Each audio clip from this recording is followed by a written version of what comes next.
Hello there, and welcome back to the Golden Age of DC Comics 365 Days, where I take a page a day from this wonderful coffee book that is a nice little magical mystery tour of a day gone of days gone by, and of the origins of these superheroes that we have these non-delusional parasocial relationships with. That's a mouthful, but let's get to today. It's January the 16th, and wow, we're introduced to a pair that these two have gone on till recent. You know these two. Behold. The Golden Age, Green Arrow and Speedy, his ward. Okay? First came Robin, I think. Then came Speedy. And somewhere in between came Bucky over at Timely. Leave a comment in the comment section. I want you to chime in and correct me where I'm wrong on this.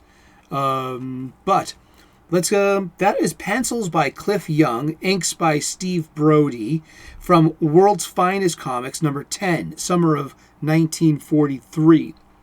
January 16. Mort Weisinger, who became one of the most important editors at DC, jump-started his career in 1941 by creating 3 solid superheroes for the flagging More Fun Comics: Johnny Quick, Aquaman, and Green Arrow. More Fun didn't last, but the characters did.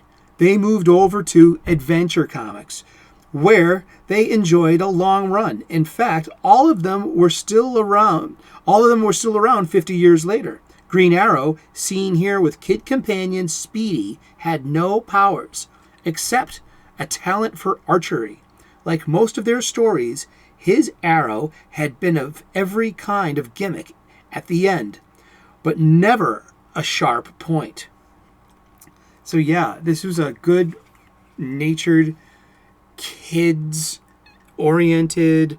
Remember, comics were for kids once, and just who else would be buying them? Well, young people as well, but these, and you could be the sidekick. You can be that's your placeholder in the story. That, Green Arrow, Oliver would choose you, and you would learn how to be an acrobat, and you would have a costume and a code name and a skill set, and you brought in bad guys. It's an empathetic vehicle, the teenage sidekick, or the kid sidekick. I mean, we've gotten so far away from like a mentor, a parent mentor, of this kind of, into the... what do we have today? How do the kid and teenage sidekicks align with the mentor and fight under that brand and under that banner? So yeah, it's a good conversation, but it started as a simple thing. It wasn't about child endangerment. It was about the kid is now part of the story, and it's been done cleverly. Either with the kid sidekick, who all grew up to be the Teen Titans. Come on, and one of his best friends is Robin, Kid Flash, Aqualad, and Wonder Girl. And then they all became the first group of Teen Titans. And yeah, I'm just...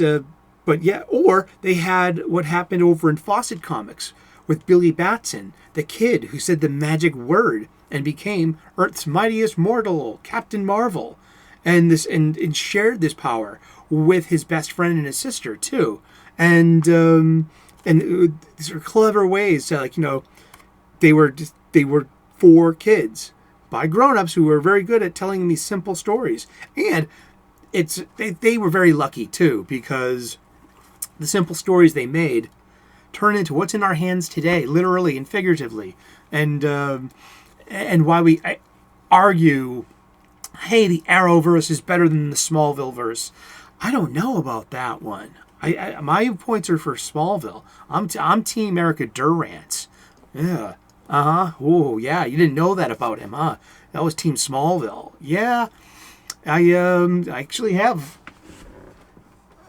Huh. I'll talk about it more later, but I've got every Smallville. I'm missing 3 of them. I know who has them, but Smallville, had a season 11, an in canon season 11. And it had the same writer for its entire run, Brian Q. Miller.